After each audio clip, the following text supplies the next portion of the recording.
बिस्मिल्लाहिर्रहमानिर्रहीम। अस्सलाम वालेकुम। मैं हूं गुलफाम चौधरी। आप देख रहे हैं मेरा फेसबुक पेज और यूट्यूब चैनल। आज की वीडियो में हम बड़ी अहम खबरें लेकर आपके सामने हाजिर हैं। सबसे पहले अरशद शरीफ कत्ल केस के हवाले से हम बात करेंगे। अरशद शरीफ शहीद बिलाशुबा दुनिया सहाफ़त का एक अजीम नाम और इन्वेस्टिगेटिव सहाफ़ी होने के साथ साथ एक मुहिब वतन पाकिस्तानी के तौर पर जाने जाते हैं। जहाँ भी पाकिस्तान की बात आई वहाँ पर उन्होंने वाक़यातन ज़ात पात दोस्ती ताल्लुक़ सब कुछ को पसे पर्दा रखते हुए सबसे पहले पाकिस्तान की बात की। यानी पिछले दिनों मैं एक शो देख रहा था जिसमें अरशद शरीफ साहब ने एक सवाल किया, जिसके जवाब में शहबाज गिल साहब ने कहा कि मैं इस पर कोई कमेंट नहीं करूँगा क्योंकि अरशद शरीफ साहब मेरे दोस्त हैं। तो उन्होंने कहा कि रिलेशन अपनी जगह पे लेकिन फैक्ट्स पे बात करें। यानी ये एक जुर्रतमंद और बेबाक होने के साथ साथ मुहिब वतन पाकिस्तानी होने की सबसे बड़ी निशानी होती है कि उनके लिए सबसे बड़ी जो प्रायोरिटी है वो अपना मुल्क, अपनी रियासत, अपना वतन होना चाहिए। बरसूरत इस वक्त अगर हम उनके केस की बात करें तो अरशद शरीफ साहब के बहुत ही करीबी दोस्त, बल्कि भाइयों की तरह उनसे प्यार रखने वाले दोस्त मुराद सईद साहब ने एक ख़तरनाक इंकशाफ किया है। मुराद सईद साहब का कहना है कि इस वक्त तक, यानी कल उनका एक इंटरव्यू siyaasat.pk पे देखा तो उन्होंने बताया कि इस वक्त तक जब मैं आपसे मुखातिब हूँ अरशद शरीफ कत्ल केस का कोई भी वकील नहीं है। यानी वो शख्स जो हमेशा आइन, कानून और इंसानियत के हकूक़ की पासदारी के लिए स्टैंड लिया करता था, जो हमेशा इंसानी हकूक़ के लिए आवाज़ बुलंद किया करता था, बग़ैर किसी डर के, बग़ैर किसी खौफ के, बग़ैर किसी इस डर से कि मुझे कोई हिरासमेंट करेगा, कोई नुकसान पहुँचाएगा।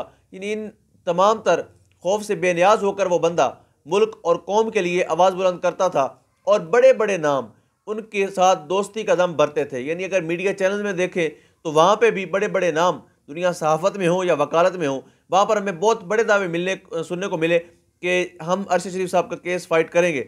लेकिन कितनी अनफॉर्चुनेट सिचुएशन है कि इस वक्त उस फैमिली का कोई पुरसान हाल नहीं है जिनका एक ही सहारा था और वो आखिरी सहारा भी अपनों ने छीन लिया। और जिस तरह बेदर्दी से अरशद शरीफ शहीद को उन्होंने कत्ल करवाया वो किसी से भी छुपा नहीं है।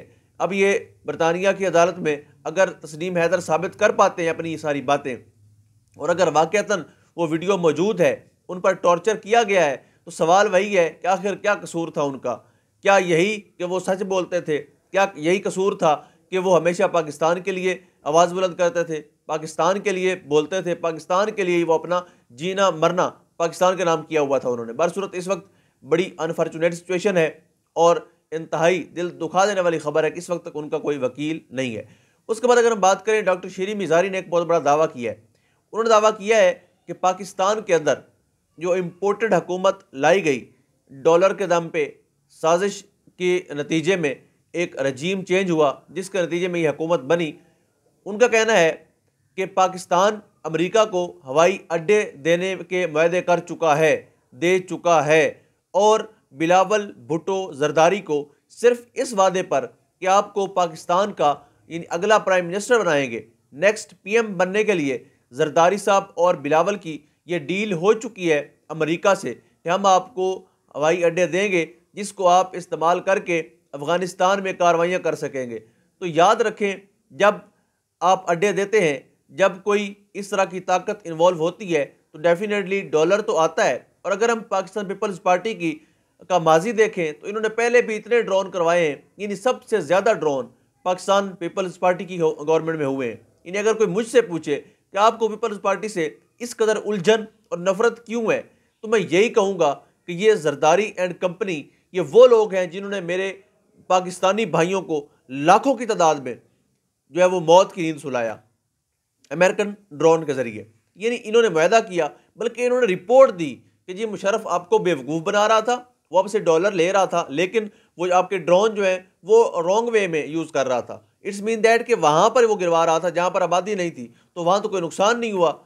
इन्होंने अपने अच्छे बच्चे बनते हुए उनके साथ मिलकर पाकिस्तानियों का खून पहले भी बहाया और अब भी ये वो इरादा रखते हैं।